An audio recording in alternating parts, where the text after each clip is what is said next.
अस्मद्गुरुभ्यो नमः। श्रीमते रामानुजाय नमः। श्री गोदादेव्यै नमः। श्रीरंगनाथाय नमः।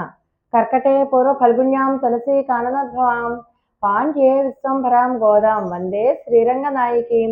प्रिय भगवद्बंधुవులారా,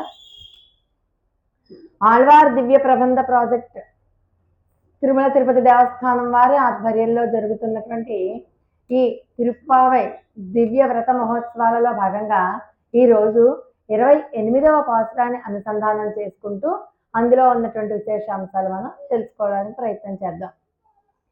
వీళ్ళు నిన్న ఏమడిగారు? మార్గశీర్ష స్నానం చేయడానికి వచ్చాం కాబట్టి మాకు ఫలానా ఫలానా పరికరాలు కావాలి అని అడుగుతూ, మేము ఈ వ్రతాన్ని చేస్తున్నాం కాబట్టి, నీ నామాన్ని కీర్తిస్తూ వచ్చాం కాబట్టి దానికి ప్రతిఫలంగా నువ్వేం చేయాలి? మాకు సన్మానం చేయాలి, అది కూడా ఊరి వాళ్ళందరూ పొగిడేలాగా సన్మానం చేయాలి. ఆ సన్మానానికి వాళ్ళకి ఎలాంటి వస్త్రాలు కావాలి, ఎలాంటి నగలు కావాలి, ఆ లిస్ట్ అంతా చెప్పుకొచ్చారు. నిజానికి శ్రీకృష్ణ పరమాత్మకి వాళ్ళ హృదయంలో ఏముందో తెలుసు, కానీ వీళ్ళు ఎంతసేపు నాకు అది కావాలి, నాకు ఇది కావాలి, ఒక పక్కన వద్దు వద్దు అంటారు, ఇంకో పక్కన కావాలి కావాలి అంటున్నారు. వీళ్ళు ఏంటో సరిగ్గా విషయం చెప్పట్లేదు. వీళ్ళు చేసేది లౌకికమైనటువంటి ఉపయోగాలను లేకపోతే లౌకికమైనటువంటి ప్రయోజనాలను ఆశించి చేసేది కాదు అని మాత్రం అర్థమవుతుంది. కానీ వీళ్ళ అంతర్గతంగా ఉన్నటువంటి విషయం ఏంటో వీళ్ళతోనే చెప్పించాలి అని కృష్ణ పరమాత్మ అంటారు. గోపికలారా, మీరు కోరినవన్నీ చాలా చక్కగా ఉన్నాయి, కానీ మీరు ఏమంటున్నారు? పరిశీలించి కృప చేయండి అంటున్నారు కదా. అలా పరిశీలిస్తే మీ అభిప్రాయం ఏంటో నాకు తోచట్లేదు.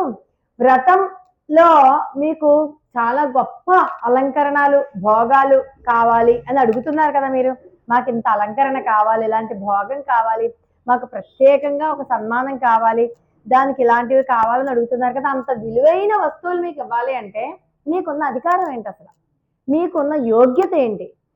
మీకు ఏం చూసి నేను అవన్నీ ఇవ్వాలి? మనం ఏదన్నా ఒకటి పొందాలి అంటే దానికి కలిగిన అర్హత మనకు ఉండాలి కదా. ఏ అర్హత లేకుండా మనం అడగకూడదు, అవతల వాళ్ళు ఒకవేళ మనం అడిగినా అవతల వాళ్ళు ఇవ్వకూడదు. నేను ఇప్పుడు ఐఏఎస్ కలెక్టర్ అవ్వాలనుకుంటాను, ఇప్పుడు నాకు అన్ని అర్హతలు ఉన్నాయి, కానీ వయసు ఏది? నన్ను పక్క పెట్టేస్తారు. మీకు ఈ వయసు దాటిపోయింది కాబట్టి మీకు ఉద్యోగానికి అనర్హులు అని. అలా కాదు, వాళ్ళకి ఉద్యోగ వయస్సు ఉంది, అన్నీ ఉన్నాయి, అర్హతలేవి? చదువుక అర్హతలు ఉండాలి కదా, క్వాలిఫికేషన్స్ ఉండాలి కదా. అలా ఏ చిన్నదానికైనా సరే తగిన అర్హత ఉండాలి, అధికారం, అది అడిగే అధికారం ఉండాలి. మనకి ఎందుకు ఇవ్వాలి? యోగ్యత ఒకటి ఉండాలి కదా. మనకి యోగం ఉంటే వస్తుంది అంటుంటాం మనం, ఆ యోగ్యత కూడా ఉండాలి కదా. అసలు మీకున్న యోగ్యత ఏంటి? మీకు ఏదైనా ఇవ్వాలి అంటే దానికి తగిన సాధనా సంపత్తి కూడా మీరు సంపాదించుకోవాలి కదా. అలాంటి సాధన ఏమైనా మీరు సంపాదించుకున్నారా లేదా? అలా అడగంగానే గోపికలు వెంటనే వాళ్ళ మనసులో ఉన్నటువంటి విషయాలన్నీ చెప్పడం మొదలుపెట్టారు. మామూలుగా చెప్పాలి అంటే గోపికలు వాళ్ళు ఏం ఆశించారు? పరమ పురుషార్థాన్ని ఆశించారు. వాళ్ళకి శ్రీకృష్ణ పరమాత్మతో సంశ్లేషణ తప్ప ఇంకేం అక్కర్లేదు. సంశ్లేషణాత్మకమైనటువంటి భగవత్ కైంకర్యమే కావాలి వాళ్ళకి. కానీ దానికోసం వాళ్ళు యోగ్యత ఏం సంపాదించుకు రాలేదు. వాళ్ళ పెద్దవాళ్ళు చెప్పారు, ఫలానా ఆయన్ని పూజించండి అని, ఫలానా ఆయన్ని పట్టుకోండి అని. అది నమ్మారు, నమ్మి ఆయన్నే పట్టుకున్నారు తప్పితే వాళ్ళకి ఏ యోగ్యత ఆర్జించుకుని రాలేదు. అంటే పరమాత్మని పొందడానికి పరమాత్మే ఒక మార్గము, పరమాత్మే ఒక ఉపాయము, పరమాత్మ అల్టిమేట్ గోల్ అని తెలుసుకుని ఆయన్ని పట్టుకున్నారు తప్పితే ఏదో కర్మల్ని ఆచరించి జ్ఞానాన్ని, మనకి భగవద్గీతలో చెప్తారు కదా, నిష్కామ కర్మ ద్వారా పరమాత్మను పొందొచ్చు, జ్ఞాన భక్తి ద్వారా పరమాత్మను పొందొచ్చు, భక్తి యోగం ద్వారా పరమాత్మను పొందొచ్చు అని చెప్తారు. మాకు అవేమీ లేవు అని చెప్పుకుంటున్నారు వీళ్ళు. అంటే అవి ఎంతవరకు వస్తాయి? కొంతవరకే వస్తాయి కర్మ భక్తి జ్ఞానాలు.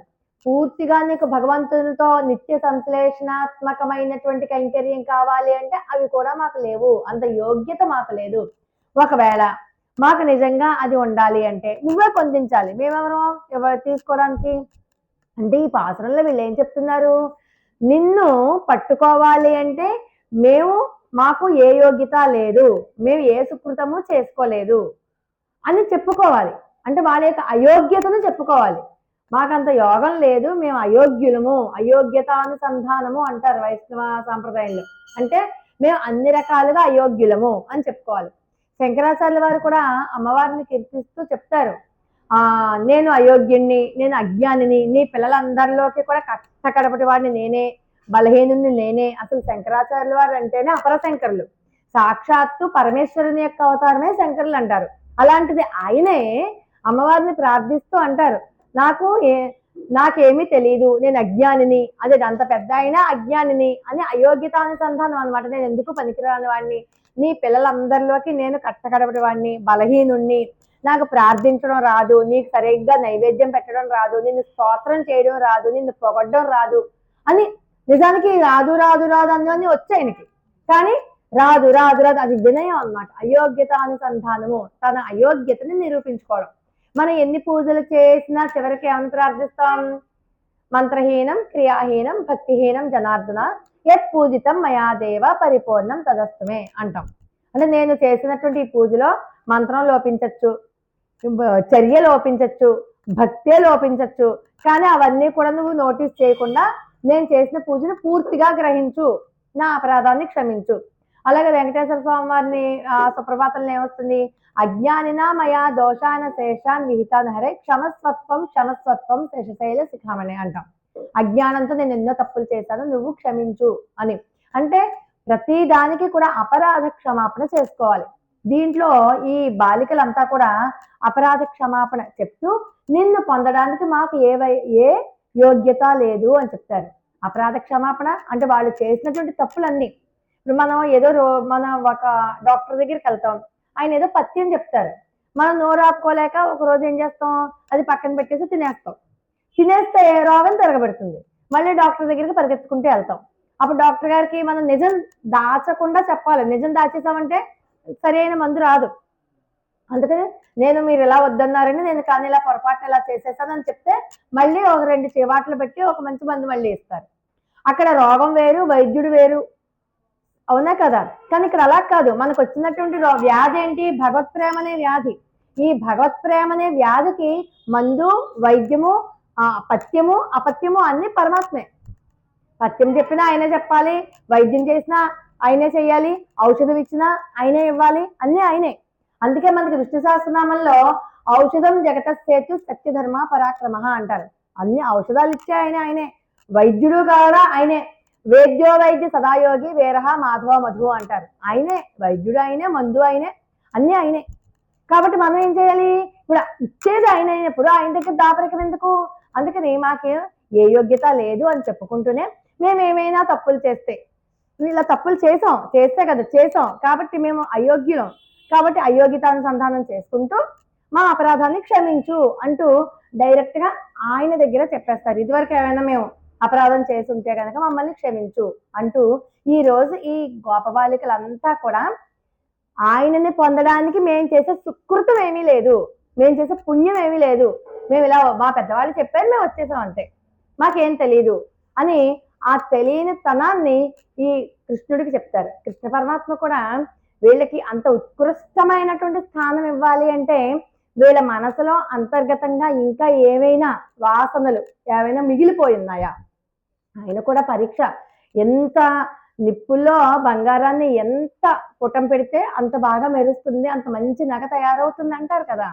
బంగారమే కానీ కాల్చాలి, కాల్చే కొద్దీ దాని నాణ్యత ఎక్కువ అవుతుంది. అలా ఈ పరమాత్మ గోపికల ద్వారా మనందరికీ ఇలా చెప్తున్నారనమాట. ఒకసారి మనం ఈ పాసురాన్ని అనుసంధానం చేసుకుని అప్పుడు పాసురంలో ఉన్నటువంటి అర్థంలోనికి వెళ్ళిపోదాం. ஆண்டாள் திவ்ய திருவடிகளே சரணம். கரவைகள் பின் சென்று காணம் சேர்ந்தின்போம் அறிவொன்றுமில்லாத வாய்க்குலத்து உந்தன்னை பிறவி பெருந்தனே புண்ணியம் நாம் முடியோம் குறைவொன்றுமில்லாத கோவிந்தா உந்தன்னோடு உறவேல் நமக்கு இங்கொலிக்க ஒளியாது அறியாத பிள்ளைகளோம் அன்பினால் உந்தன்னை சிறு பேரலை தனமம் சீரருளாதே இறைவானே தாராய் பறை ஏலோரெம்பாவாய். ఆండాళ్ దివ్య తిరువడిగలే శరణం. వీళ్ళు మరి అసలు మామూలుగా అయితే ఒక ఆధ్యాత్మిక మార్గంలో ఉన్నప్పుడు మనం ఏం చేయాలని చెప్తున్నాం? మొట్టమొదటి నుంచి సత్సాంగత్యం చేయాలి. సత్సాంగత్యం చేశాక ఒక స్థిరమైన భక్తి ఏర్పడ్డాక ఒక గురువు గారు మనకి పూర్వజన్మ పుణ్యవశాత్తో లేకపోతే మనం వెతుకుంటే దొరికారో, ఆయనే వెతుక్కుంటే మనం దొరికామో గురువు గారిని పట్టుకోవాలి. గురువు గారి దగ్గర నుంచి మనం జ్ఞానబోధ చేసుకుని, ఆ జ్ఞానాన్ని నుంచి మనం మనసు నిలకడ చేసుకుని, ఆయన కృపా విశేషం చేత మనకి ఏమైనా మంత్రం అనుగ్రహిస్తే మంత్రం. ఇది ఒక ప్రాసెస్, అదొక ప్రోటోకాల్, ఒక ప్రాసెస్ లాగా ఒక స్టెప్ బై స్టెప్ వెళ్తాం. మరి వీళ్ళకే గురువు ఉంది, వీళ్ళకి ఒక గురువులు మరి కృష్ణ పరమాత్మ దాకా వెళ్ళగలిగారు అంటే వీళ్ళకి కూడా గురువులు ఉండాలి కదా. కృష్ణుడు అదే అడుగుతాడు, మీకు కూడా గురువు ఉండాలి కదా, ఏ గురువుని పట్టుకున్నారు అని అడుగుతాడు. మరి ఎవరినో పట్టుకుంటే ఉపాయం పరమాత్మ అయినప్పుడు పరమాత్మను వదిలేసి ఎవరినో పట్టుకుంటే అది పరమాత్మ మీద నువ్వు అనన్య శరణాగతి ఎక్కడ చేసినట్టు అవుతుంది. పరమాత్మ నీదే భారం అని ఒక పని మనం అనుకున్నాం ఇంట్లో, నీట ముంచినా పాల ముంచినా నీదే భారం అంటే ఆయనకు వదిలేయాలి. నువ్వు ఏ పరమాత్మనైతే నమ్మావో ఆయనకు వదిలేయాలి. ఆయనకు వదలకుండా మళ్ళీ పక్కింటికి వెళ్ళి ఇలా మొక్కుకున్నాను పిన్ని జరుగుతుందంటావా, లేకపోతే ఇంకొకళ్ళు జ్యోతిష్కుడి దగ్గరికి వెళ్ళమంటావా? నువ్వు అక్కడ అనుమానం వచ్చింది కదా, పరమాత్మ నీ పని చేయడు. ఇంకా నువ్వు ఎప్పుడైతే మనం సర్వస్వ శరణాగతి చేసి మొత్తం అంతా పరమాత్మ మీద పడేసావు, ఆ భారం అంతా ఆయన మీద పెట్టేసాం, ఆయన పాదాల దగ్గర పెట్టేసావు మన సమస్య, దాని గురించి మర్చిపోతే ఆటోమేటిక్ గా ఈ ఈదురుగాలులకి మేఘం ఎలా చల్లా చెదరైపోతుందో మన సమస్యలు కూడా అలా పోతాయి. అలా కాదు, మనం అనుమానంగా ఇంకో 10 మంది ద్వారా వెళ్ళామంటే మనకేంటి, నేను అన్న అహంకారం అనుమానం అక్కడ వచ్చేసింది కదా. పరమాత్మ మీద నీకు పూర్తి నమ్మకం లేదు కదా. వీళ్ళు అదే అడుగుతున్నాడు కృష్ణ పరమాత్మ, నీకున్న గురువులేంటి అంటే. వీళ్ళు అంటారు, పశువుల వెనకాల వెళ్ళి తిరిగి అడవులకు వెళ్ళేవాళ్ళం మేము, అడవులకు వెళ్ళి తినేవాళ్ళం మేము అంటున్నారు. అంటే మాకున్న గురువులు ఎవరు అనుకుంటున్నారు? పశువులు. గురువు ముందెళ్తే వెనకాల శిష్యులు వెళ్తారు, కానీ మా ముందెళ్ళేదేంటి, పశువులు వెళ్తాయి. పశువులు వెళ్తుంటే వాటి వెనకాల పడిపోతాం మేము. మాకు ఇంతకీ ఎక్కడికి వెళ్తామో మాకే తెలియదు, అవే పాపం తీసుకెళ్తాయి. మేము అజ్ఞానం కదా, మాకేం తెలియదు కదా. అవి ముందెళ్తూ ఉంటే మేము వెనకాల వెళ్తూ ఉంటాం. ఎక్కడికి వెళ్ళినా అవే మమ్మల్ని ముందుకి నడిపిస్తూ ఉంటాయి తప్పితే మేము ఏ గురువుని ఆశ్రయించలేదు, మేము వేదాధ్యయనం చేయలేదు. వేదాధ్యయనం చేసి ఒక ప్రాసెస్ ప్రకారం చెప్పుకున్నాం కదా, అవన్నీ చేస్తే పాపాలు తొలగితే పుణ్యం వస్తుంది, కృష్ణ పరమాత్మ వస్తుంది, అవన్నీ స్టెప్ బై స్టెప్. మేము అలాంటివి ఏమీ చేయలేదు. మేము పశువులు వెనకాల వెళ్ళేవాళ్ళం, మాకేం తెలుసు, మాకేమీ తెలియదు. అంటే భగవంతుని పొందడానికి వీళ్ళు ఏదైనా సాధన చేశారేమో శోధిస్తున్నాడు. నా దాకా వచ్చారు అంటే వీళ్ళు ఏదో పట్టుకుని ఉన్నారు అంటే ఉత్తిది. అదంతా కూడా ఒక పరీక్ష అనమాట, గోపికలకి ఒక పరీక్ష లాంటిది. ఎవరిని సేవించలేదు. ఇంకా మాకంటే జ్ఞానంలో అదే ఎక్కువ. మమ్మల్ని పాపం మాకేమీ తెలియదని అవి చూడండి, మేత మేసే ప్రదేశం రోజు ఒకే చోటుకి వెళ్తున్నాయి అనుకోండి, వాళ్ళకి అడవికి వెళ్ళే దారి తెలిసిపోతుంది. అలాగే ఏ రోజైనా ఏ దూడైనా తప్పిపోయింది అనుకోండి, సాయంకాలానికల్లా ఇల్లు వెతుక్కుంటూ వచ్చేస్తుంది. కాబట్టి మాకంట అవే గొప్పవి, జ్ఞానంలో మాకంట అవే గొప్పవి. ఇంకా మేము కృష్ణ పరమాత్మ అంటారు, గోవుల్ని కాచడం మీ ధర్మమే కదా, మీరు ఎలాగో గోపాలురే కదా, గోవుల్ని కాచడం మీ ధర్మమే కదా అంటే మా ధర్మం అంటున్నావా, మేమన్నా నిష్కామంగా కాస్తున్నాం ఏంటి గోవుల్ని? మా మనసులో బోళ్ళంత కోరికలు ఉన్నాయి, ఆ కోరికలతో మేము గోవుల్ని కాస్తున్నాం. మేమేదో నిష్కామ కర్మ ద్వారా పరమాత్మని పొందొచ్చని భగవద్గీతలో ఉంటుంది కదా, అందుకే నిష్కామంగా ఏమి ఆచరించట్లేదు, మా కోసం మేము తీసుకుని ఆచరిస్తున్నాం. పైగా ఈ గోవుల్ని పట్టుకుని ఎక్కడికి వెళ్తాం, మేము అడవికి వెళ్తాం. మేమన్నా బదరి ఆశ్రమానికో నైమిసారణ్యానికో వెళ్తున్నాం అనుకుంటున్నావా? కాదు కాదు. ఒక పుణ్యక్షేత్రానికి వెళ్తే పుణ్యక్షేత్రానికి వెళ్ళిన పుణ్యం ఏదో మమ్మల్ని కాపాడింది, నిన్ను మాకు దగ్గర చేసింది అనుకోవచ్చు. మేము అలాంటి పుణ్యక్షేత్రాలకి ఏమి వెళ్ళాం, అడవికి వెళ్తాం. అంటే అడవులకు వెళ్ళడం మీకు స్వతసిద్ధంగా ఉందే కదర్రా, మీరు గోవుల్ని కాచుకోవడానికి అడవులకే కదా వెళ్ళాలి అంటే మేము వెళ్ళేది అడవికి, మేమేదో పుణ్యక్షేత్రానికి కాదు. పైగా అడవికి వెళ్ళి ఏం చేస్తామో తినడానికి వెళ్తాం, తపస్సు చేసుకోవడానికి, పూజ చేసుకోవడానికి, ఒక వ్రతం చేసుకోవడానికి వెళ్ళట్లేదు. నైమిసారణ్యంలో మరి వ్రతాలు చేస్తారు, ఋషులు మునులు చాలా మంది తపస్సు చేసుకుంటారు, అదొక పుణ్యస్థలం. జీవితంలో ఎవరైనా సరే నైమిసారణ్యానికి వెళ్ళాలి ఒకసారైనా అనుకుంటారు కదా, అలాంటి గొప్ప గొప్ప పుణ్యక్షేత్రం ఏం కాదు. పోని అడవికి వెళ్ళినా బుద్ధిపూర్వకంగా ఇచ్ఛాపూర్వకంగా ఒక రోజు రాత్రి అక్కడ గడిపామనుకోండి అడవిలో, అంటే ఏకాంతవాసం చేసినట్టు. అంటే ఆధ్యాత్మిక మార్గంలో ఏకాంతవాసం అన్నది కూడా ఒక భాగం. ఎప్పుడైనా సరే ఏకాంతవాసం చేయడానికి చూడండి, చాలా మంది ఆశ్రమాలకు వెళ్ళిపోతూ ఉంటారు. 2 రోజులు 3 రోజులు ఇల్లు జంజాటం అంతా వదిలేసి ఆశ్రమాలకు వెళ్ళిపోతూ ఉంటారు. అక్కడ ఉన్నటువంటి భగవత్ కార్యక్రమాల్లో పాల్గొంటారు ఆ 3 రోజులు. అది ఏకాంతవాసం అంటారు. మేమైనా అలా ఏకాంతవాసం చేయడానికి వెళ్ళాం అనుకుంటున్నావా? లేదు, తినడానికి వెళ్ళాం. పోనీ ఆ తినడం కూడా, ఆ వెళ్ళడం కూడా పరిశుభ్రంగా ఉండాలి చోట్లో, అమ్మయ్య ఇక్కడ ఏ గత్రా లేదు, హాయిగా ఉంది, శుభ్రమైన ప్రదేశం అనుకుంటావా? లేదు. మాకు పవిత్రానికి అపవిత్రానికి తేడా తెలియదు. అక్కడ ఎలా ఉన్నా పర్వాలేదు, మేము వెళ్ళిపోతాం. మాకు శుచి శౌచం అలాంటివి ఏం తెలియదు మాకు. కానీ వెళ్ళడమే ఒక దీక్షగా పెట్టుకుని వెళ్ళిపోతాం. ఆ వెళ్ళేది అడవికి వెళ్తాం తప్పితే పుణ్యక్షేత్రాలకి వెళ్ళాం. వెళ్ళింది కూడా ఎందుకు? తినడానికి వెళ్తాం. ఎవర్రా మీరు చేసేది పుణ్యక్షేత్ర వాసం చేయకపోయినా, పుణ్యక్షేత్రానికి వెళ్ళకపోయినా, మీ వర్ణానికి పశువులు కాయడం అనేది ఒక ధర్మమే కదా. మీ స్వధర్మాన్ని మీరు ఆచరిస్తున్నారు. స్వధర్మే నిధనం శ్రేయ పరధర్మో భయాపహ అని కృష్ణ పరమాత్మ భగవద్గీతలో చెప్తారు. స్వధర్మాచరణ వల్ల కూడా పరమాత్మ లభ్యమవుతాడు మనకి నిష్కామ కర్మ చేసినట్టే అని. మేము అది కూడా చెయ్యట్లేదు. స్వధర్మం ఆచరించడానికి వెళ్తున్నాం అనుకుంటున్నావా నువ్వు? అయ్యో పిచ్చి కృష్ణయ్య, మేము అందుకు వెళ్ళట్లే, అది తినడం కోసం వెళ్తున్నాం. ఆ తిండి తినడం కూడా మేము కాళ్ళు కడుక్కుని తినాలి, శుచిగా శుభ్రంగా ఉండాలి, 2 చేతులు కడుక్కోవాలి, మొహం కడుక్కోవాలి, ఒకసారి భోజనం చేసేటప్పుడు దేవుడికి నమస్కారం చేసుకోవాలి. ఇలాంటివి ఏం తెలియవు మాకు. తింటాం, అది కుడి చేత్తో తింటామా ఎడం చేత్తో తింటామా మాకు తెలియదు.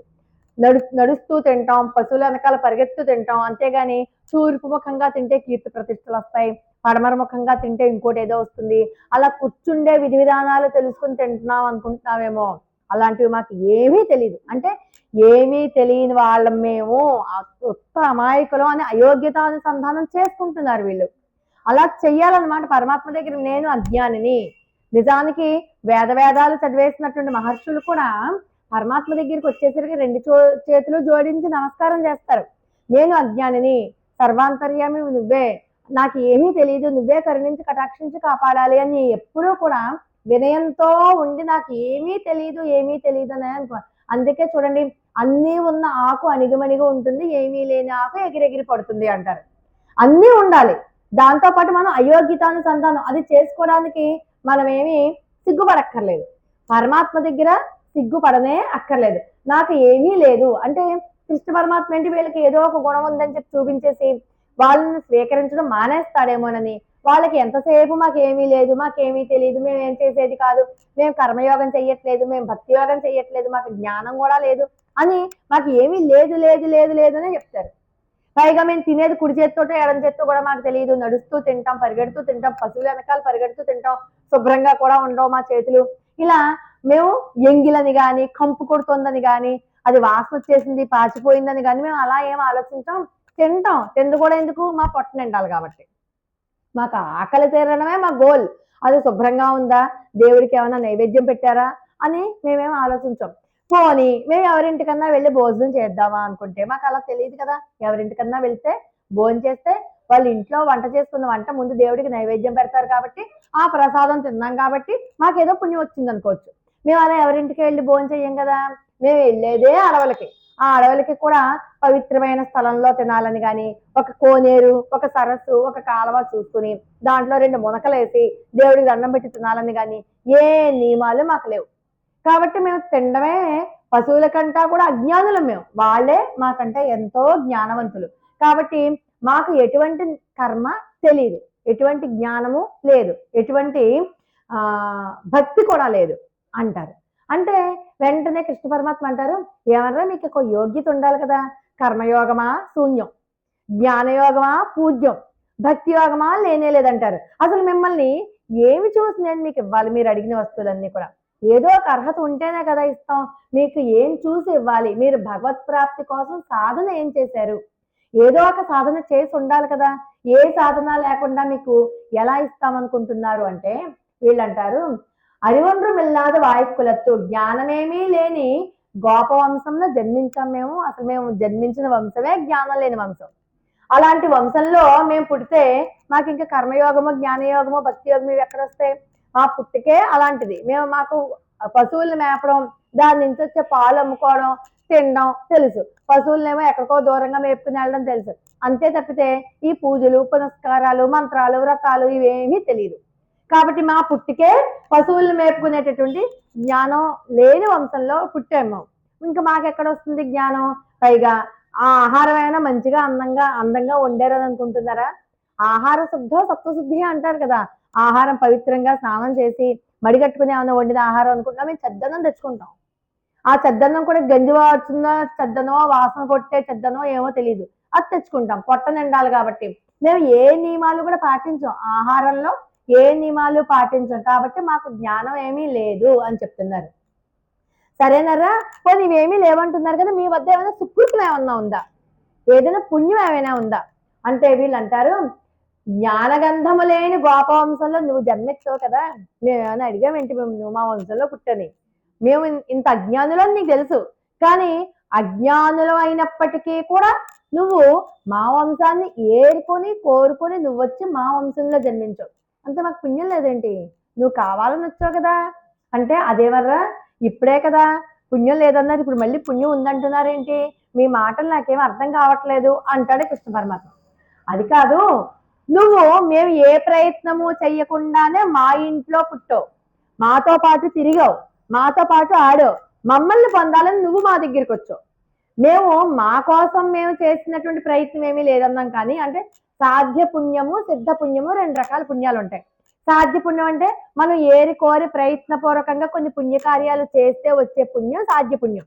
ఆ పుణ్యం వల్ల మనకి స్వర్గలోకాలు రావచ్చు, ఇంకో లోకాలు రావచ్చు, పుణ్యం క్షయమైపోయాక మళ్ళీ ఈ భూమి పడిపోతాం మనం. కానీ సిద్ధ పుణ్యం అలా కాదు, మనం ఏ ప్రయత్నం చేయకుండా తనంతటా అదే వచ్చేస్తే సిద్ధ పుణ్యం అంటాం. ఆ సిద్ధ పుణ్యం ఉంది మా దగ్గర, మేము ఏ ప్రయత్నం చేయలేదు, నువ్వు మా కులంలో పుట్టడానికి, మా వంశంలో పుట్టడానికి మేము ఏమైనా ప్రయత్నం చేసావా, నువ్వే ఏరుకొని వచ్చి మమ్మల్ని కావాలని చెప్పి ఎన్నుకుని మా దగ్గరికి వచ్చావు కాబట్టి సాక్షాత్తు పుణ్యాన్ని నువ్వే వచ్చావు కాబట్టి నువ్వు ఉన్నావు కదా మా దగ్గర, అది సరిపోదా మాకు అంటూ పరమాత్మే, వీళ్ళేంటి కృష్ణ పరమాత్మే రక్షకుడని నమ్మారు. కృష్ణ పరమాత్మ తప్ప తమల్ని ఎవరూ కూడా కాపాడలేరు, కృష్ణ పరమాత్మే వీళ్ళకి ఆహారము, కృష్ణ పరమాత్మే నిద్ర, కృష్ణ పరమాత్మే కార్యకారణతత్వము, కృష్ణ పరమాత్మే అన్ని సర్వవ్యాపకుడు, కృష్ణ పరమాత్మే ఇన్ని రకాలుగా నమ్మారు కదా. ఆయన ప్రతి క్వశ్చన్కి వీళ్ళు కృష్ణుడికే మళ్ళీ రివర్స్ చెప్పేస్తూ ఉంటారు అనమాట. ఆయన ఏది అడగనివ్వండి వెంటనే చెప్పేస్తారు. శ్రీకృష్ణ పరమాత్మ కావాలని తన జన్మ తీసుకుని, జన్మ లేనివాడు జన్మ తీసుకుని మా కోసం మా వంశంలో పుట్టావు కాబట్టి ఆ ఒక్క సుకృతం మాకుంది, అంచేత ఆ పుణ్యం మా దగ్గర ఉంది, ఆ పరమ పురుషార్థం మా దగ్గర ఉంది. నిత్యసూరులు ఎవరు? నిత్యసూరులు అంటే ఎవరు? విశ్వక్సేనాదులందరూ కూడా, అనంత గరుడు విశ్వక్సేనాదులందరూ కూడా వాళ్ళ చేత ఈయన సేవింపబడేటటువంటి ఆయన అది వద్దని చెప్పి అది చిరాకొచ్చి అక్కడి నుంచి గోవుల వెంట పడేటటువంటి కులంలో వచ్చి జన్మించాడు. ఈయన వెంట నిత్యసూరులు పడితే ఈయన ఎవరి వెంట పడుతున్నాడు? గోపాలుల వెంట పడుతున్నాడు. అలాంటి వాడు నువ్వు. అలాగే ఎక్కడో క్షీరసాగరంలో పుట్టేవాడైన చక్కగా అక్కడ హాయిగా ఉండకుండా ఎవరి దగ్గరికి వచ్చి పడ్డాడు? మళ్ళీ అడవిలో ఉంటూ పశువులు మేపుకునే కులం దగ్గరికి వచ్చి పడ్డాడు. అదంటే బోర్ కొట్టేస్తుందంట ఆయనకి, అది చాలా చిరాకు వచ్చేసట. ఈయన కావాలని ఏరికోరి ఈ గోపవంశంలో పుట్టాడు. అంతేకాదుట ఈయన చూడండి ఎవరి కోసం, ఎక్కడో మధురలో పుట్టాడు చక్కగా మంచి సిటీలో, సిటీ లైఫ్ అంతా వదిలేసి వీళ్ళ కోసమే ప్రత్యేకంగా ఈ పల్లెటూరుకు వచ్చేసాడు నందవ్రజానికి. అందుకని నువ్వే కదా కావాలని మా వంశంలో పుట్టావు, ఏ జ్ఞానము అఖండమైనటువంటి జ్ఞాన సంపద అనేటువంటి పరమాత్మ ఏ జ్ఞానమో లేని వాడింటి పుట్టాడు, అది మా సుకృతం కదా. నిత్య సూర్యులకు నాయకుడైనటువంటి పరమాత్మ ఈ రోజు మా అందరికీ నాయకుడు అయ్యాడు, ఇక్కడ మాతో పాటు తిరుగుతున్నాడు. నందగోపుడు ఈయనకి నాయకుడు కదా, తండ్రి గారు కదా మరి. కాబట్టి నువ్వు మమ్మల్ని వదిలిపోతే మేము ఊరుకుంటావా? నీ అంతటి నువ్వు వచ్చి నీ అంతటి నువ్వు వెళ్ళిపోవడానికి కుదరదు. అలాగా నీ అంతటి నువ్వు వచ్చో బానే ఉంది, నువ్వు వెళ్ళాలనుకుంటే మమ్మల్ని కూడా తీసుకెళ్ళు, అంతేకాని మమ్మల్ని వదిలేసి వెళ్ళిపోవడానికి నీకేం అధికారం లేదు. మా వంశం పొందాలని చెప్పి నువ్వే కోరుకుందాం, మేము అడగలేదు. లోకమంతా నిన్ను పొందాలని చెప్పి కోరుకుంటుంటే నువ్వేమో మమ్మల్ని పొందాలని చెప్పి ఆశపడి వచ్చావు ఇక్కడికి. అలాంటప్పుడు కావాలని నువ్వు వచ్చి మాకేమో మాతో పాటు ఇన్ని రోజులు ఉండి ఇప్పుడు మమ్మల్ని వదిలేసి వెళ్ళిపోతుందంటే ఎలా కుదురుతుంది? కుదరదు. నువ్వు వచ్చి జన్మించడమే మాకు గొప్ప పుణ్యం. ఆ పుణ్యం ఉంది మా దగ్గర, సిద్ధ పుణ్యం ఉంది కాబట్టి నువ్వు కలిగి ఉన్నావు కదా మాకు అంటారు. ఏమన్నా సరే, ఇది చాలా బాగుంది, సాక్షాత్ పుణ్యం మీరే అంటున్నారు, ఇప్పుడు కనుక నేను ఇవ్వను అంటే మీరేం చేస్తారు? మీరు అడిగింది నేను ఇవ్వను అంటే మీరేం చేస్తారు అని కృష్ణ పరమాత్మ గోపికలతో అన్నారు. ఏంటనుకుంటున్నా కృష్ణ, నీకు నాకు అనే సంబంధం తెగ్గొట్టుకుంటే తెగిపోయేదా? తెగ్గొట్టుకుంటే తెగిపోయేది కాదు. నందకుమార అని పిలిపించుకుంటున్నాడు కదా, నందుడికి కుమారుడు కృష్ణ పరమాత్మ. మరి ఒక రాజు తన బిడ్డలందరికీ తండ్రి లాంటి వాడు కదా. రాజు తన బిడ్డల్ని కన్న తండ్రిలా పరిపాలిస్తాడు అంటాం. అంటే ఒక రకంగా చూస్తే వీళ్ళిద్దరూ కూడా మేనత్త మేనమామ అన్నదమ్ముల సంబంధం కలిగి ఉంది కదా. కాబట్టి ఈ సంబంధం నువ్వు పోగొట్టుకుంటే పోగొట్టేది కాదు, మనకి జన్మజన్మల సంబంధం ఉంది, తండ్రి పిల్లల యొక్క సంబంధం ఉంది మనకి. మనందరికీ కూడా ఒకడే తండ్రి, ఆయన నందకుమారుడే తండ్రి. కాబట్టి ఆ సంబంధం పోగొట్టుకుంటే పోయేది కాదు. సూర్యుడి నుంచి కాంతిని విడదీయగలవా నువ్వు? చంద్రుడి నుండి చంద్రకాంతిని విడదీయగలవా? పుష్పం నుంచి పరిమళాలను విడదీయగలవా? అవన్నీ ఏం చేయలేవు కదా. అలాంటప్పుడు అవి రెండు కూడా ఎలాగైతే అవినాభావ సంబంధం కలిగి ఉంటాయో అలాగే నీకు నాకు అన్న సంబంధం కూడా ఎవరైనా విడగొట్టాలని అనుకున్నా విడదీయలేరు. అంటే మేము ఉన్నంత కాలము ఉండేదే, ఒకనాడు లేనిది వచ్చింది కాదు. మన సంబంధం జన్మ జన్మల సంబంధం, అది ఎవరు విడదీసేది కాదు అని చెప్తారనమాట. సరేనర్రా, మీ దగ్గర పుణ్యము అలాంటివి ఏమీ లేవంటున్నారు కదా, మీ మాటలు ఏమైనా కాస్త విరుద్ధంగా ఉన్నాయి. మీరు ఆర్జించిన పుణ్యం లేదు, మేమే సొంతంగా నీ అంతటి నువ్వు వచ్చిన పుణ్యమే ఉంది మా దగ్గర అని కూడా అంటున్నారు. సరే, నేను ఒకవేళ మీకు ఇవ్వలేదు అనుకుంటే మీరేం చేస్తారు అంటే, నిన్ను పొందడానికి ప్రతిబంధకమైన పుణ్యం లేదన్నాం కానీ, నిన్ను పొందడానికి ప్రతిబంధకం అయినప్పుడు కదా పుణ్యాన్ని పక్కన పెట్టాలి. నిన్ను పొందడానికి ప్రతిబంధకమైన పుణ్యం లేదన్నాం కానీ, నిన్ను పొందేలా చేసే పుణ్యం ఉంది మా దగ్గర. సాక్షాత్తు పుణ్యానివి నువ్వే, అందులోనూ ఆ పుణ్యానికి ఏ కొరత లేదు గోవిందా అంటారు. కురేవనరుమిల్లాద గోవిందా, కొరతే లేదు మా పుణ్యానికి. అంటే ఎంత వాడుకున్నా ఇంకా ఊరుతూనే ఉంటుంది మా పుణ్యం. కృష్ణ పరమాత్మ సాక్షాత్తు అయిన జగన్నాటక సూత్రధారి అఖిలాండ కోటి బ్రహ్మాండ నాయకుడు వీళ్ళతో ఉండగా వీళ్ళకి పుణ్యానికి కొదవే ఉంటుంది, లోటే ఉంటుంది, బోళ్ళంత పుణ్యం. ఈ పుణ్యం చూడండి, మనకు ఉన్నటువంటిది పుణ్యం సంపాదించుకుందాం అనుకోండి, ఏదైనా ఒక కోరిక తీరిపోయింది అనుకోండి, దాంతో పుణ్యం క్యాన్సిల్ అయిపోతుంది. మనం ఏదైనా ఒక వ్రతం చేస్తాం, దేనికి ఒక కోరిక కోసం, ఆ వ్రతం వల్ల మనకు ఒక పుణ్యం వస్తుంది. పరమాత్మ ఏం చేస్తాడంటే, ఈ కోరికకి సరిపడ్డ పుణ్యం ఉంది కాబట్టి వీళ్ళకి కోరిక తీర్చేయాలి వాళ్ళకి అంటాడు. సో ఆ పుణ్యాన్ని ఖర్చు పెట్టేస్తాడు ఈ కోరిక తీర్చడానికి, మనకు ఆ కోరిక తీరిపోతుంది. అక్కడ పుణ్యం లేదు, బ్యాలెన్స్ జీరో. మళ్ళీ మనం పరమాత్మను పొందాలంటే మళ్ళీ ఇంకో పుణ్యం చేసుకోవాల్సిందే. కానీ కృష్ణ పరమాత్మ అనే పుణ్యం ఎంత కొరత లేని పుణ్యం, అది తరిగిపోయే పుణ్యం ఆ కృష్ణుడు అంటే. కృష్ణుడి యొక్క కటాక్షం గోప బాలకులందరి దగ్గర కూడా తరగలదు, ఇలా అక్షయం అన్నమాట పుణ్యం. అందుకని మా పుణ్యానికి కొరత లేదు ఓ గోవిందా. అంటే ఒక్కొక్క పుణ్యం ఒక్కొక్క కోరికను తీరుస్తుంది. అలాగా కానీ మా పుణ్యం నిన్నే పొందిస్తోంది. నిన్నే పొందించడం అంటే కొరత లేదు మా పుణ్యానికి. అలా కొరత లేని గోవిందా, మా పుణ్యం పరిపూర్ణం, మా పుణ్యానికి ఎటువంటి కొరత లేదు అని చెప్తున్నారు. అయితే ఇన్ని రకాలుగా చెప్పారు కదరా, నేను ఏ మాట అంటే ఆ మాటకి మంచి సెటైర్ వేసేసారు నాకు బానే. ఇన్ని రకాలుగా చెప్పారు కదా మీరు, మరి జ్ఞానం లేదంటున్నారు కదా, మరి జ్ఞానం లేదంటే మీ మాటలు నేను నమ్మలేకపోతున్నాను. మీరు ఎంతో జ్ఞానవంతుల్లాగా మాట్లాడారు. అంటే మేము పశువులు మేపే ఇంట్లో పుట్టాం, నువ్వు కూడా పశువులు మేపే వాళ్ళ ఇంట్లోకి వచ్చి పడ్డావు. పడి నీకు కూడా బుర్ర పని చేయట్లేదు, నువ్వు కూడా పశువుల కాపర్లాగా అయిపోయావు. నీకేం బుర్ర పని చేయట్లేదా ఏంటి?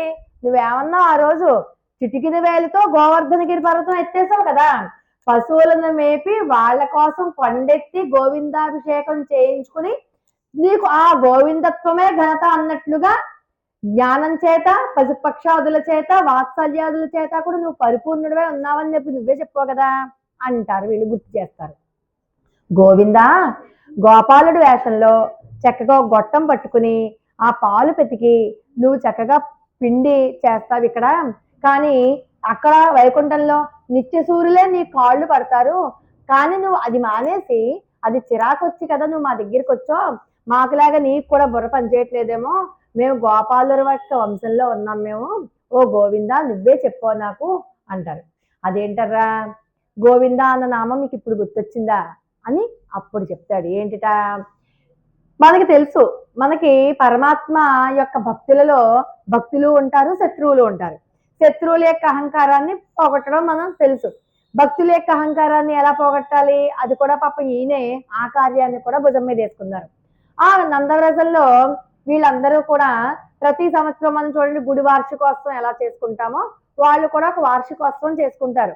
ఆ సంవత్సరం అంతా పంటలు బాగా పండినందుకు, ఆ పంటలు సమృద్ధిగా ఇంటికి వచ్చినందుకు, వాళ్ళ గో సమృద్ధి పెరిగినందుకు, గోవులకి చక్కగా పచ్చగడ్డి అది వచ్చినందుకు కృతజ్ఞతగా, ఈవెన్ వర్షాలు కురవడం వల్లే కదా వచ్చే, ఆ వర్షాలకి అధినాయకుడు ఎవరు, ఇంద్రుడు కదా, ఆ దిక్పాలకులందరికీ.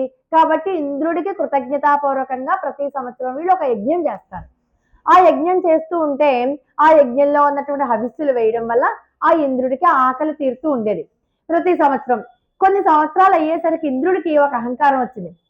నా దయాదాక్షిణ్యాల మీద వీళ్ళు బతుకుతున్నారు. వీళ్ళు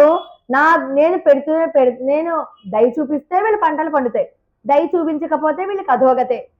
నేను కదా నేను కదా ఇంకా మర్చిపోయాడు, సర్వాంతర్యామి పరమే విష్ణుమూర్తి ఇవన్నీ మర్చిపోయి తనే సర్వాంతర్యామిగా భావించుకుని నా వల్లనే వీళ్ళందరూ బతుకుతున్నారు, వీళ్ళు సర్వకాల సర్వావస్థలందు నన్నే వీళ్ళు పూజించాలి అని ఒక అహంకారంతో ఉన్నాడు. ఇక్కడ కింద నందవ్రజంలో కృష్ణుడికి అందరి మనస్సుల్లో ఉన్నటువంటి విషయాలు తెలుసు కదా. ఆయన వెంటనే ఈ ఇంద్రుడి యొక్క మనసులో ఉన్నటువంటి భావాన్ని పసిగట్టి, ఇంద్రుడికి ఇంత అహంకారం తగదు, ఇప్పుడు దేవతలకి అంత అహంకారం వస్తే సామాన్యులైన మనకెంత అహంకారం వచ్చేస్తుంది, కాబట్టి ఎటువంటి పరిస్థితుల్లోనైనా సరే ఆయన అహంకారాన్ని దూరం చేయాలనుకుని అందరినీ సమాలోచన పరుస్తారు. ఇప్పుడు వర్షం పడింది, గాలి వచ్చింది, నిప్పు వచ్చింది, ఇవన్నీ కూడా వాళ్ళ వాళ్ళ డ్యూటీలు వాళ్ళు చేశారు. ఆ డ్యూటీకి హెడ్ గా ఇంద్రుడిని పెట్టారు. ఇంద్రుడికి అదొక డ్యూటీ, వాళ్ళందరి చేత పని చేయించే డ్యూటీ అయింది. వాళ్ళ డ్యూటీ వాళ్ళు చేసేటప్పుడు మనం ఎందుకు వాళ్ళకి కనకాభిషేకాలను కుంభాభిషేకాలు చేయాలి, వాళ్ళకెందుకు శాలువా కప్పాలి? అసలు మనం ఎక్కడ తింటున్నాం గడ్డి, మన పశువులకి ఎక్కడ దొరుకుతుంది గడ్డి? ఆ పర్వతం మీద దొరుకుతుంది. మనకి పొలాలు ఎక్కడ దొరుకుతున్నాయి? ఆ పర్వతం మీద దొరుకుతున్నాయి. మనకి కాయలు పళ్ళు ఎక్కడ దొరుకుతున్నాయి? ఆ పర్వతం మీదే దొరుకుతున్నాయి. వర్షాలు ఎందుకు పడుతున్నాయి? ఆ పర్వతం మీద చెట్లు ఉండడం వల్ల, అక్కడి నుంచి వర్షాలు పడడం వల్ల, దానివల్ల మన పంటలు పడుతున్నాయి. అంటే మనకి ఎంత ఉపకారం చేసింది ఆ పర్వతమే కదా, ఆ కొండే కదా. మరి ఆ కొండకి కదా మనం కృతజ్ఞత చూపించాలి. మరి ఎక్కడో ఉన్నటువంటి ఇంద్రుడు తనకెందుకు మనం కృతజ్ఞత చూపించాలి అని చెప్తే పెద్దవాళ్ళందరూ అయ్యో ఈ పిల్లాడు ఏంటి ఇలా చెప్తున్నాడని అనుకోలా. ఎందుకంటే వీళ్ళకి గడిచిన విషయాలన్నీ తెలుసు కదా. కృష్ణ పరమాత్మ వాళ్ళ నందవ్రజానికి ఉపకారమే చేశాడు కానీ ఎప్పుడు అపకారం చేయలేదు అని పూర్తిగా నమ్మారు. నువ్వేం చేయమంటే అదే చేస్తాను కృష్ణ అని. వీళ్ళు వెంటనే పూజకి కావాల్సిన సామాగ్రి అంతా సిద్ధం చేయమన్నారు. ఇంకా యజ్ఞాలు లేవు, హోమాలు లేవు, ఏమీ లేవు. ప్రతి సంవత్సరము ఏ సమయానికైతే హవిస్ అందుతుందో ఆ సమయానికి ఈయనకి హవిస్ అందలేదు. ఎవరికి? ఇంద్రుడికి. ఈ హవిస్ అందకపోయేసరికి ఆయన కోపం వచ్చింది, ఆకలి మండిపోతుంది, ఇక్కడ జఠరాగ్ని మంట వచ్చేస్తోంది, ఎందుకు వీళ్ళు నాకు ఇంకా హవిస్సుని ఇవ్వలేదు అని చెప్పి గబగబా వచ్చి చూస్తాడు. వచ్చి చూస్తే వీళ్ళందరూ ఏం చక్కగా పూజా సామాగ్రి అంతా పట్టుకుని కొండ చుట్టూతా గిరి ప్రదక్షిణ అక్కడ వచ్చింది. మొట్టమొదటి గిరి ప్రదక్షిణ గోప గోపీజనం అందరూ చేశారు. అది అక్కడ చేశారు కాబట్టి మనం అందరం చేస్తున్నాం. ఇది ఈ రోజు కొత్తగా కనిపెట్టింది ఏం కాదు, అనాదిగా ద్వాపరయుగం నుంచి ఉన్నదే. వాళ్ళు అక్కడ ఆ గిరి ప్రదక్షిణ చేయడం, ఆ గోవర్ధన గిరి పర్వతానికి పూజ చేయడం, మంగళహారతులు ఇవ్వడం, అవన్నీ చూశారు. చూసేసరికి హత్తరి నేనేమో పంటలేమో పండించేది నేను, వర్షాలు కురిపించేది నేను, పూజలేమో గోవర్ధనగిరి పర్వతానికి చేస్తారా వీళ్ళు, వీళ్ళకి కృతజ్ఞత లేదు, నేనంటే ఏంటో చూపిస్తాను వీళ్ళకి అనుకున్నాడు. వర్షం కురిపించడం మొదలుపెట్టాడు. ఉన్నట్టుండి ఆకాశం అంతా కూడా వర్షం పడుతుంది ఏంటని చెప్పి గబగబా అక్కడ దాక్కున్నారు. ఇలాంటి వర్షం కాదు, రాళ్ల వర్షం కురిపించాలి అని చెప్పి రాళ్ల వర్షం కురిపించడం మొదలుపెట్టాడు. రాళ్ల వర్షం అంటే మాటల ఒక్కొక్కళ్ళ చర్మం చీల్చేస్తుంది కదా. మరి రాయికి వజ్రానికి వజ్రంతోనే సమాధానం అన్నట్టుగా రాయికి రాయితోనే సమాధానం అని ఈయన ఆ గోవర్ధనగిరి పర్వతాన్నే అందరూ కూడా కృష్ణనామ సంకీర్తన చేస్తూ ఉండగా ఆ బలంతో ఈయన గోవర్ధనగిరి పర్వతాన్ని గొడుగుగా ఎత్తి పట్టుకున్నాడు. గోవర్ధనగిరి పర్వతాన్ని గొడుగుగా ఎత్తి పట్టుకుంటే వీళ్ళకి భయం వేసింది. ఇదేంటి మనతో పాటు ఉన్నవాడు పర్వతాన్ని ఎత్తేసాడేంటి అని భయవేసి దూరంగా వెళ్ళిపోతారు వీళ్ళు. దూరంగా వెళ్ళిపోతే కృష్ణ పరమాత్మ అంటాడు, లేదర్రా నేను గంధర్వుడిని కాదు, దేవుణ్ణి కాదు, రాక్షసుని కాదు, మీ బంధువుని, ఏమీ భయం లేదు, రండి, నేను మిమ్మల్ని రక్షించడానికే వచ్చాను, నేను మీ బంధువునర్రా రండి అని చెప్పావు కదా నువ్వు, అలా రండి అని చెప్పబట్టే కదా మేము ఆ రోజు గుడికి కిందకు వచ్చి మేము తలదాచుకున్నాం. అప్పుడు నువ్వు చెప్పిన మాటే కదా మీ బంధువు అని, నీ బంధువుని నువ్వు ఎలా వదిలేసి వెళ్ళిపోతావు, ఈ రోజు వదిలేసి వెళ్ళిపోతానంటే మేము ఊరుకుంటావా, మేము ఊరుకోం అంటూ గోప సంఘానికి గోవర్ధన పర్వతాన్ని ఎప్పుడైతే ఎత్తి రక్షించారో వీళ్ళకి కృష్ణ పరమాత్మ మీద రక్షక భావం ఏర్పడిపోయింది. అంటే రక్షించేది ఆయన, రక్షించబడేవాళ్ళు మనం. అలాగే సేవ చేసుకుంటున్నారు కాబట్టి శేషి భావం కూడా ఆయనే పాలకుడు కదా, మొత్తం అందరినీ పాలించేది ఆయనే కాబట్టి నియంతృత్వ నియమ్య భావం కూడా ఆయనతోనే ఉంది. అంతేకాదు నీవే తల్లివి తండ్రివి, నీవే నా తోడు నీరు, నీవే సకుడో అని చెప్పుకుంటున్నాం కదా. తల్లి స్థానంలోనూ ఉన్నది ఆయనే, తండ్రి స్థానంలోనూ ఉన్నది ఆయనే. కాబట్టి కార్యకారణ సంబంధం కూడా ఆయనతోనే ఉంది వీళ్ళకి. అలాగే ఆయన ఆత్మ పరమాత్మల స్థానం కూడా ఆయనే. వీళ్ళ ఆత్మ పరమాత్మ రెండు ఒకటే, అది కూడా నమ్మారు. అంటే శరీరాత్మ భావం కూడా నీతోనే ఉంది. ఇన్ని రకాలైనటువంటి భావాలు నీతో ముడిపెట్టుకుంటే ఈ బంధాన్ని వదిలేసి వెళ్ళిపోవడానికి నీకు చేతనవుతుందా? చేతనవ్వదు కదా. మన బంధం ఆత్మకి పరమాత్మకి ఉన్న బంధం తెంపుకుంటే తెగిపోయేదేంటి? ఎవరు కాదు అన్నా, ఎవరు అవునన్నా కాదన్నా ఇది శరీరంలో ఉన్నటువంటి ఆత్మ తిరిగి పరమాత్మను చేరవలసిందే, పరమాత్మని మాత్రమే చేరుతుంది. అంతేగాని ఇన్న ఆత్మ వెళ్ళి మీలోను, మీ ఆత్మ వెళ్ళి ఇంకొకళ్ళలోనూ చేరదు. అది అల్టిమేట్ గోల్ పరమాత్మే. కాబట్టి మన ఇద్దరికి ఒక బంధుత్వం ఉంది, శరీరాత్మ భావం అనే బంధుత్వం ఉంది. అది కూడా నీతోటే ఉంది. నీతో ఉంటేనే మేము జీవించినట్టు, నువ్వు లేకపోతే మేము చనిపోయినట్టే. కాబట్టి ఆ ఇద్దరికి మనకి అంత మంచి సంబంధం ఉంది కాబట్టి, ఆ బంధుత్వం ఉంది కాబట్టి, మన ఇద్దరి బంధుత్వం మనం పోగొట్టుకున్నా పోగొట్టుకుండేది కాదు అంటాడు. అంటే వీళ్ళు ఇంత చెప్పాక ఇప్పుడెర్రా నేను మీకు గోవిందుడా అని చెప్పి గుర్తొచ్చింది. ఇన్నాళ్ళు నన్ను ఎన్ని రకాలైనటువంటి మాటలతో బాధ పెట్టారు, అవేమీ నాకు ఇష్టం లేదు. నేను వినకూడదు అనుకున్న మాటలన్నింటితోటి నారాయణ అన్నారు, సర్వవ్యాపి అన్నారు, మాధవ అన్నారు, లేకపోతే దామోదర అన్నారు, మాలే, మణివన్న, ఈ ఆశ్చర్య గుణ చేష్టితములు కలవాడ, ఎన్ని రకాల పేర్లు పెట్టారు. ఇప్పుడు గుర్తొచ్చిందా మీకు గోవిందనామం అని కోపంతో, కోపం అనమాట.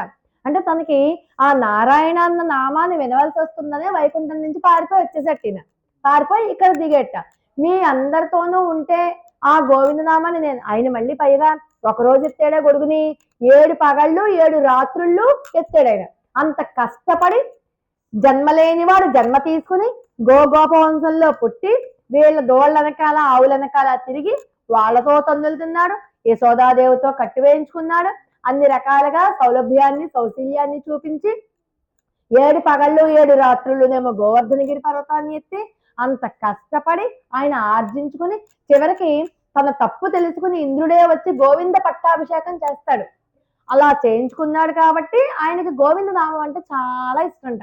ఇప్పుడర్రా మీరు నాకు మంచి నామాన్ని పలికారు, ఇన్నాళ్ళు ఏమైపోయింది, ఇన్నాళ్ళు ఏవేవో పేర్లతోటి పిలిచారు కదా మీరు అని కోపగించుకుంటే, అరియాద పిల్లగలో మందిన పిల్లలం, మేము అజ్ఞానులం, మమ్మల్ని మందించకూడదు. కొంచెం మేము చిన్నపిల్లలం కదా, మాకేం తెలుసు, ఈ పశువుల వెనకాల వెళ్ళే వాళ్ళు, మాకు జ్ఞానం ఎక్కడిది, నేను ఏ పేరుతో పిలవాలో మాకు తెలియక పిలిచాం. ఇప్పుడు నిద్రలో పడుకున్నప్పుడు కాళ్ళు తగులుతూ ఉంటే పక్క వాళ్ళకి తెలియక కావాలని ఇస్తారేంటి, కాదు కదా, తెలియక వేసాం. అలాగే మేము కూడా ఏదో తెలియక చేసాం. అర్జునుట్ట విశ్వరూప సందర్శన యోగం చూపించక ముందు కృష్ణ పరమాత్మని ఓ సఖ, ఇష్టం వచ్చినట్టుగా బావా సఖ అని ఏవో పేర్లతో పిలిచేట. ఎప్పుడైతే ఆయన సాక్షాత్తు పరమాత్మ అని చెప్పి తెలిసినప్పుడు క్షమాపణ వేడుకున్నట్ట. నిన్ను ఇన్ని రకాలుగా రకరకాల పేర్లతో పిలిచాను కృష్ణ, నువ్వే సర్వాంతర్యామని నాకు తెలియదు, నన్ను క్షమించు అని. అలా గోపికలు కూడా ఏవేవో రకరకాల పేర్లతో పిలిచాం, మేము అజ్ఞులం కదా, జ్ఞానహీనులం కదా, మేము చేసినటువంటి తప్పులు క్షమించు, పైగా మేము పిల్లలం, ఆడపిల్లలం కూడా, అందుకని మా తప్పును క్షమించు, మీ మీద ప్రేమ కొద్దీ. నిన్ను చూసేసరికి మాకు ఒళ్ళు పై తెలియలేదు, ఎప్పుడెప్పుడు నిన్ను చేరుకుందామన్న ఆశే తప్పితే నిన్ను ఫలానా పేరుతో పిలవకూడదు, ఫలానా పేరుతో పిలవాలన్న జ్ఞానమే లేదు మాకు. అందుకని మేము ఏదో పలికేసాం అంతే, ప్రేమ చేత ఒళ్ళు తెలియనటువంటి స్థితిలో మేము రకరకాల పేర్లతో నిన్ను పిలిచాం, మాది తప్పే. కాబట్టి అది నువ్వు మనసులో పెట్టుకోకు, నిన్ను చూసి మతిపోయి పిలిచాను తప్పితే కావాలని పిలవలేదు.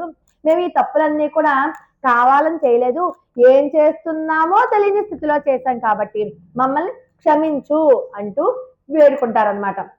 అంటే పరమాత్మ పరమపదం వదిలేసి నందవ్రజం చేరాక అంతకంట ముందర వీళ్ళకి బోళ్ళు నామాలు ఉండేవిట, బోళ్ళు మంత్రాలు. ఎప్పుడైతే పరమపదంలో ఉన్నటువంటి నారాయణ అష్టాక్షరి మంత్రం వచ్చిందో మిగతా మంత్రాలన్నీ చిన్నబోయాయిట. అదే గొప్ప మంత్రం అయింది. ఎప్పుడైతే ఈయన గోవర్ధన పర్వతాన్ని ఎత్తి గోవింద బిరుదు అన్నటువంటి ఒక కష్టపడి సాధించుకున్న పేరు ఏదైతే ఉందో గోవింద అని, అది వచ్చాక ఈ నారాయణ మంత్రం కూడా చిన్నబుచ్చుకుందిట. అంటే గోవింద నామం అన్నది ఎంత మంచి నామం అంటే సర్వకాల సర్వావస్థల ఎందు కూడా మనం చెప్పుకోగలే గొప్ప పెద్ద నామం. పెద్ద నామం అంటే అక్షరాలు ఎక్కువ అని అది కాదు, గొప్ప అని అర్థం అనమాట.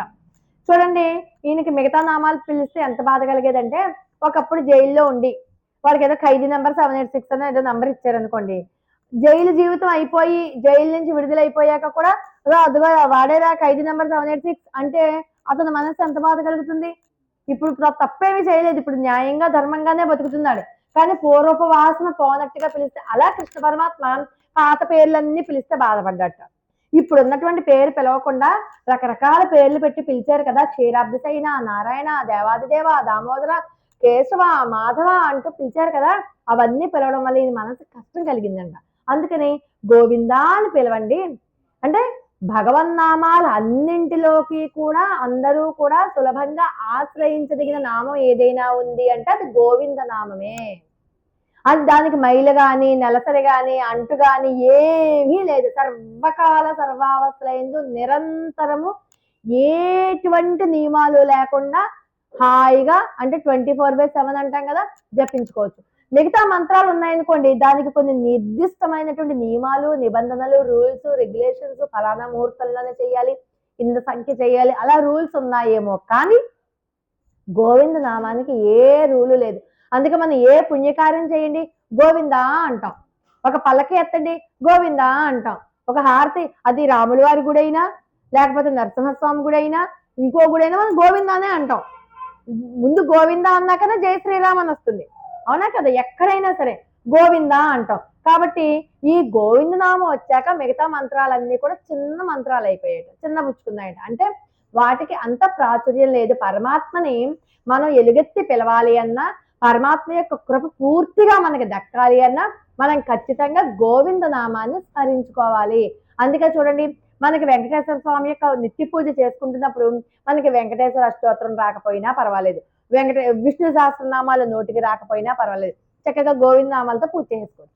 అది ఏకాదశి పర్వదినమైనా ఏ పూజ అయినా సరే.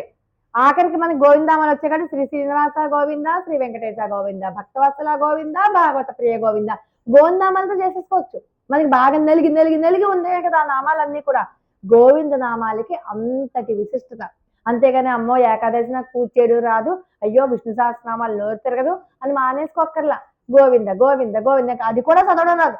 ఓం గోవిందాయ నమః, ఓం గోవిందాయ నమః, ఓం గోవిందాయ నమః 108 సార్లు ఓం గోవిందాయ నమః పూజ అయిపోతుంది. పరమప్రీతితో ఆయన చాలా సంతోషపడిపోతాట గోవింద అంటే. అపవిత్రంగా ఉన్న వాళ్ళు కూడా పలికినా కూడా ఆ గోవింద నామానికి పవిత్రత ఎక్కడ చెడదు. అర్థమవుతుందా మీకు? అలాగా ఆ గోవింద నామం చాలా ప్రశస్తం అంటూ ఆ నిజమేనైనా మేము మొట్టమొదటి పాసరంలోనే మొదలెట్టేసాం నారాయణనే నమక్కే అని. మొట్టమొదటి పాసరంలో చెప్తాం మనం నారాయణ, అక్కడే మాకు తెలియకుండా నారాయణనే నమక్కే అన్నాం. రెండో పాసరంలో, మూడో పాసరంలో త్రివిక్రమ చరిత్రను కీర్తించాం. నాలుగో పాసరంలో అలుమలెక్కన్నా అన్నాం. ఐదో పాసరంలో దామోదరాన్ని కీర్తించాం. ఇలా ప్రతి పాసరంలో ఎవరినో ఒకరిని కీర్తించే తప్పితే గోవిందామాన్ని కీర్తించలేదు. మా తప్పుని మన్నించు, అజ్ఞులం పిల్లలం మేము తెలిసి తెలియక చేసాం, మమ్మల్ని క్షమించు. మేము ఉపచారాలు అనుకుని చేస్తాం కదా, అవే అపచారాలు అవుతాయని మాకు తెలియదు. అపరాధ క్షమాపణ అడుగుతున్నారనమాట. మేము నీకు అది మంచిని చేసాం, అది చెడుని తెలియదు మాకు, అందుకని అవన్నీ మమ్మల్ని క్షమించు అని చెప్తూ ప్రేమ చేత, పరాకు చేత, నిన్ను చూసి ఒళ్ళు తెలియకపోవడం చేత, మైమరుపు చేత, ఇన్ని రకాలైనటువంటి అవస్థలు మాలో కలవడం చేత మేము చేశాను తప్పితే కావాలని చేయలేదు కృష్ణ. కాబట్టి ఈ రోజు నుంచి మేము ఇలాగే పిలుస్తాం గోవిందా అని. ఇక ముందు పిలిచామేమో ఏ సఖ, ఏ యాదవ, ఏ కృష్ణ అని పిలిచామేమో అవన్నీ వదిలేసే ఇప్పటి నుంచి మేము గోవిందా గోవిందా అనే పిలుస్తాం అని చెప్పి అన్నారు. శాంతించాడు మన కృష్ణుడు. సరేనర్రా, క్షమించానని అనుకోండి, నా వల్ల మీకు ఫలసిద్ధి కావాలి అన్నారు. లోకంలో వాళ్ళందరూ ఏమి ఆక్షేపణ చేస్తారు, ఏం చేశారని వాళ్ళకి అన్ని ఇచ్చేస్తున్నాడు కృష్ణుడు, వాళ్ళకు ఉన్నటువంటి యోగ్యత ఏమి తెలుసుకోక్కర్లేదా? మీరు నేను మీకు నాకు తెలుసు ఏం చేసామో.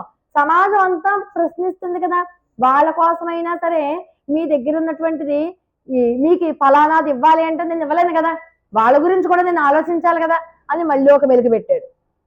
ఏదో సద్దుమణిగింది, బాగానే ఉంది, అపరాధ క్షమాపణ చేసేసి ఇంకేదో ఇచ్చేస్తాడు అనుకునే సమయానికి మీరు నేను కాదరా, చుట్టుపక్కల వాళ్ళందరూ ఏమన్నా అనుకుంటారేమో, మీకు ఇస్తే మీకు ఏ యోగ్యత లేదు, ఏ అర్హత లేదు, ఏమీ లేదు అంటున్నారు, బాగుండదేమోరా అన్నారు. ఇంకా వీళ్ళు ఎలాంటి సమాధానం చెప్పారు అనుకుంటున్నారు? ఏమయ్యా ఇన్ని మాటలు ఎందుకు, నువ్వు ఇస్తానంటే కాదనేవాడు దొమ్మ ఎవరుకుందయ్యా, నువ్వు ఇస్తానని నువ్వు అను, కాదనగల వాళ్ళు ఎవరైనా ఉన్నారా అసలు? ఎవరైనా అనగలరా అసలు? నేను ఫలానాది ఇస్తానంటే, కాబట్టి మేమేదో అడుగుతున్నావు అని చెప్పి నువ్వు పెట్టి చేస్తున్నావు, కానీ నీ అంతటా నువ్వు ఇస్తాను అంటే కాదు అనగలిగే వాళ్ళు ఎవ్వరూ లేరు. కాబట్టి నువ్వు సహజంగా నీకున్నటువంటి సౌందర్య, సౌలభ్య, సౌశల్యాది గుణాల చేత నువ్వు ఏది ఇస్తానన్నా కూడా ఎవ్వరూ కూడా కాదు అనరు, లేదు అనరు. లోపాలు ఎవరికుండా ప్రతి ఒక్కళ్ళలోనూ ఉంటాయి కదా. కాబట్టి మాలో లోపాలు మేము క్షమించామని చెప్పి అడిగేసాం, అపరాధ క్షమాపణ చేసేసుకున్నాం. కాబట్టి నువ్వు ఇవ్వాలి అని అనుకోవాలే కానీ వద్దు అనడానికి వీళ్ళకి ఎవ్వరికి కూడా సరిపోదు. వాళ్ళు ఎవరు కూడా అనలేరు, వద్దనడానికి నిన్ను ఆపడానికి వాళ్ళకే ఉంది హక్కు, నువ్వు ఇవ్వాలనుకుంటే ఇవ్వు అని చెప్పి ఈ రోజు కృష్ణ పరమాత్మని వాళ్ళు జ్ఞానంతో కానీ భక్తితో కానీ కర్మతో కానీ ఆర్జించిన సుకృతం ఏమీ లేదు అంటూనే మా సుకృతం అంతా నువ్వే. ఎందుకలా అన్నారు? జ్ఞాన భక్తి వైరాగ్యాల చేత పొందలేం కృష్ణ పరమాత్మని. జ్ఞానం ఉంది, నిష్కామ కర్మ చేస్తున్నాం, భక్తి ఉంది, వైరాగ్యం ఉంది, దాంతో మోక్షం రాదుట. మోక్షం అయితే రాదు, కానీ మోక్షం కావాలి అంటే మన అయోగ్యతని పరమాత్మ ముందు చెప్పుకోవాలి, మన యొక్క తప్పొప్పుల్ని పరమాత్మ ముందు ఒప్పుకోవాలి. నాకేమీ తెలియదు, అంతా నువ్వేది సర్వస్వ శరణాగతి చేయాలి. అలా సర్వస్వ శరణాగతి చేస్తూ ప్రతిదీ, ఇప్పుడు మనం ఏదో దేవుడికి దండం పెట్టుకుంటున్నాం, ఇంతలోకి మన అబ్బాయి అర్జెంటుగా అమెరికా నుంచి వస్తున్నాడు, మనల్ని చూడాలనుకుంటాం. అప్పటిదాకా మనకి దేవుడు ఉన్న ప్లేస్ లో అబ్బాయి వచ్చి కూర్చుంటాడు. ఇప్పుడు ఏంటి, మన కొడుకు కోసం ఏదో ఒకటి చెయ్యాలి. అప్పుడు ఏమైనా దేవుడికి మనకి గ్యాప్ వచ్చేసింది కదా. నువ్వు కొడుకుని వదిలేయక్కర్లేదు, ఆ నామస్మరణతోనే కొడుకు కోసం నువ్వేం చేస్తావు అవన్నీ చెయ్యి, అప్పుడు అది కూడా నామస్మరణ అవుతుంది. అంటే పరమాత్మకి మనకి కూడా ఏ లేస మాత్రమో గ్యాప్ రాకుండా చూసుకోవాలి. ఆ గ్యాప్ కొడుకుల వల్ల, తల్లిదండ్రుల వల్ల, లేకపోతే ఇంటి బాధ్యతల వల్ల ఏర్పడకూడదు. ఎప్పుడైతే మనం ఆ లింక్ ని తెగకుండా పట్టుకుంటామో వెంటనే పరమాత్మ మనకి ఖచ్చితంగా ఏం కావాలంటే చేసి పెడతాడు. మనకి పరమాత్మే కావాలని మిగతావేమీ అక్కర్లేదు, పరమాత్మను కోరుకుంటే చాలుగా. పరమాత్మను కోరుకుంటే అదొక్కటి చాలు మన జీవితానికి, అల్టిమేట్ గోల్ మనం రీచ్ అయిపోతాం. అలా మన ప్రతి బాధ్యతని కూడా, ప్రతి దాన్ని కూడా పరమాత్మకి లింకప్ చేసి, ప్రతి దాన్ని కూడా మనం స్నానం చేస్తున్నామంటే ఏదో పుష్కరంలో స్నానం చేసినట్టుగా ఫీల్ అవ్వాలి. అలా భావన, అమ్మవారు భావనా ప్రకర్ష చేత పరమాత్మను పొందింది. ఇప్పుడు కలియుగంలో కృష్ణుడు ఎక్కడున్నాడు, గోపికలు ఎక్కడున్నారు, వాళ్ళందరూ వచ్చారా?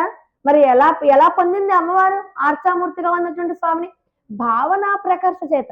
అవన్నీ కూడా తీవ్రమైన మెడిటేషన్ చేత, భావనా ప్రకర్ష చేత చేయడం వల్ల 29వ రోజు, అంటే నేను రేపటి పాత్రలో చెప్పుకుంటాం, సాక్షాత్తు రంగనాథుడు అక్కడ ఉన్నటువంటి చోళ వంశరాజులకి కళ్ళలో కనిపించి అమ్మాయిని తీసుకురండి అంటే సశరీరంగా అమ్మవారు లోపలికి వెళ్ళబెట్టి శరీరంతో సహా స్వామివారిలో ఐక్యం, అందరూ చూసే దృష్టాంతం. మనం 365 రోజులు ఎప్పుడు చెప్పుకున్నా ఇదే స్టోరీ చెప్పుకుంటాం, ఎందుకంటే ఇవి నిత్య సత్యం కాబట్టి. ఇదేం మారదు కదా. సూర్యుడు తూర్పున ఉదయించును, ఈ సంవత్సరం వచ్చే సంవత్సరం మారిపోతాడా? సత్యం అది మారదు, ఈ కల్పాంతం అది ఉండాల్సిందే. అలాగే తిరుప్పావే దివ్య గ్రంథంలో ఎప్పుడు చెప్పుకున్నా మనం ఇవే చెప్పుకుంటాం, ఇవే కథలు చెప్పుకుంటాం. అవన్నీ నిత్య సత్యాలు, అవి మార్చేవి కాదు. ఏదో పుక్కిటి పురాణాల్లో మనం కథలు రాసినట్టుగా వేరే వేరే కథలు అల్లేడవో, అత్తగారి మీద కోళ్ళలో, కోళ్ళ మీద అత్తగారి కథలు వేసినట్టుగా పూటకో కదా, అలాంటిది కాదు కదా ఇది. కాబట్టి ఈ సత్యం ఎప్పుడూ ఇలాగే ఉంటుంది, అది మార్చలేనిది అనమాట. అమ్మవారు భావనా ప్రకర్ష చేత స్వామివారిని ఎలాగైతే పట్టుకున్నారో మనకి నేర్పుతోంది అమ్మవారు. ఇలా మనం కూడా ఆ భావనని పట్టుకుని కనుక వెళ్తే ఖచ్చితంగా తను ఎలాగైతే రంగనాథుడిని పెళ్ళాడిందో, గోపికలు ఎలాగైతే కృష్ణ పరమాత్మను పెళ్ళాడారో, మనం కూడా అలా పరమాత్మని పెళ్ళాడచ్చు. తరిగొండ వెంగమాబు చేసి చూపించలేదా, ఒక అన్నమాచారి చేసి చూపించలేదా? అలాగే కాకపోతే ఆ భావనలో నువ్వు ఎంత పూనికతో ఉన్నావు అన్నది ముఖ్యం. పక్కకి వెళ్ళిపోకూడదు, సైడ్ ట్రాక్ వెళ్ళిపోకూడదు. ఆ సైడ్ ట్రాక్ వెళ్ళిపోయే బాధ్యతల్ని కూడా భగవంతుడి ట్రాక్ వైపుకి నడిపించి లింక్ తెగిపోకుండా చూసుకోవాలి ఎప్పటికప్పుడు. అంటే నిత్యము కూడా జాగరూకతతో ఉండాలి. ఏ మాత్రం మనం అజాగ్రత్తగా ఉన్నా ఏదో ఒక ఇంద్రియం ఎటువైపు లాగేస్తుంది మనల్ని.